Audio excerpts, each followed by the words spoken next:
अहिल्यानगर स्थानिक गुन्हे शाखेची कोपरगावात मोठी कारवाई। 5 ठिकाणी छापे टाकून 2,14,000 रुपयांचा मुद्देमाल जप्त। नमस्कार, आपण पाहत आहात महाराष्ट्र जनता न्यूज। पोलीस अधीक्षक मुमक्का सुदर्शन यांच्या मार्गदर्शनाखाली अहिल्यानगरच्या स्थानिक गुन्हे शाखेने कोपरगावात अवैध धंद्यांविरोधात जोरदार कारवाई केली आहे।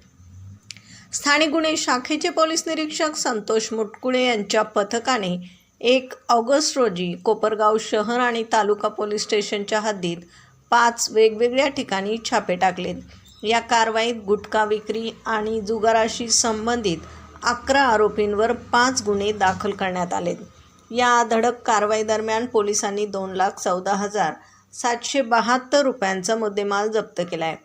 या प्रकरणी काही फरार आरोपींचा शोध सध्या पोलीस घेत आहेत।